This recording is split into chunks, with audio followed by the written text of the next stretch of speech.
অক্ষয় তৃতীয়ার আগে বাড়ি থেকে সরান অবশ্যই এই 5টি জিনিস, না হলে সংসার ছেড়ে বিদায় নেবেন লক্ষ্মী দেবী। শুভ অক্ষয় তৃতীয়া পালিত হবে আগামী 10ই মে। হিন্দু ধর্ম অনুসারে এই দিনটি অত্যন্ত শুভ। জেনে নিন মা লক্ষ্মীর আশীর্বাদ পাওয়ার জন্য অক্ষয় তৃতীয়ার আগে বাড়ি থেকে কোন কোন জিনিস সরিয়ে ফেলা অত্যন্ত জরুরি। বাড়িতে কোন জিনিস কোথায় রাখবেন এবং তার বিস্তারিত উল্লেখ আছে বাস্তুশাস্ত্রে। এই নিয়মগুলি মেনে চললে জীবনে সুখ ও সমৃদ্ধি লাভ করা যায়। আবার এই সব নিয়ম না মানলে বাড়িতে নেগেটিভ এনার্জি প্রবাহিত হয়।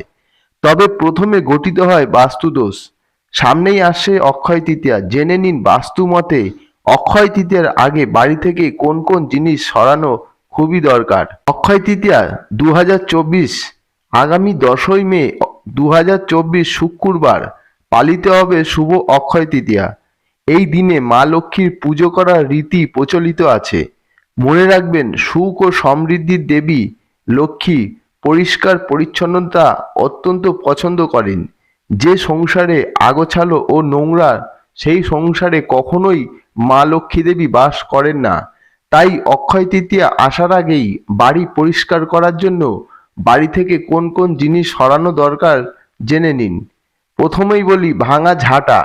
হিন্দু ধর্মে ঝাঁটাকে শুভ বলে মনে করা হয়।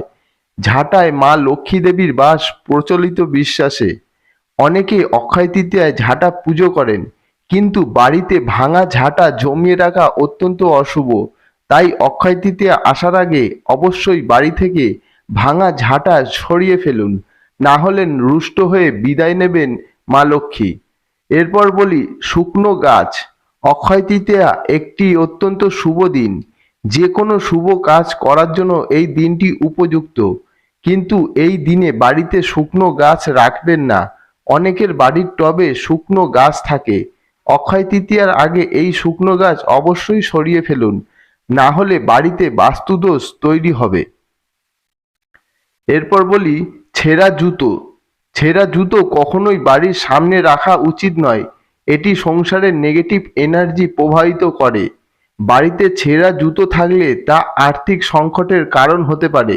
তাই অক্ষয় তৃতীয়ার আগে ছেঁড়া বা পুরনো জুতো চটি ফেলে দিন, না হলে মা লক্ষ্মী দেবী বিদায় নেবেন এবং আপনার সংসারে দারিদ্রতার কবলে পড়বে। নোংরা পোশাক। অক্ষয় তৃতীয়া আসার আগে বাড়ি থেকে নিশ্চিত করে ছেঁড়া ও নোংরা পোশাক সরিয়ে ফেলুন। নোংরা পোশাক কেচে পরিষ্কার করা গেলে তা কেচে ধুয়ে নিন এবং ছেঁড়া পোশাক ফেলে দিন। মনে রাখবেন, ছেঁড়া ও নোংরা পোশাক যিনি পরেন তিনি নিজের দুর্ভাগ্যকে সঙ্গী করেন। তারপর বলি ভাঙা ঘড়ি। অক্ষয় তৃতীয়ায় মা লক্ষ্মী আশীর্বাদ লাভ করতে নষ্ট ঘড়ি ভুলেও বাড়িতে জমিয়ে রাখবেন না। নষ্ট হয়ে যাওয়া ঘড়ি বাড়িতে থাকলে গুরুতর বাস্তুদোষ সৃষ্টি হয়। যে বাড়িতে ভাঙা ঘড়ি থাকে সে সংসার ছেড়ে বিদায় নেন মা লক্ষ্মী। তাই শুভ অক্ষয় তৃতীয়ার আগেই বাড়ি থেকে নষ্ট ঘড়ি সরিয়ে ফেলুন। তো বন্ধুরা, কেমন লাগলো ভিডিওটি অবশ্যই কমেন্টে জানাবেন।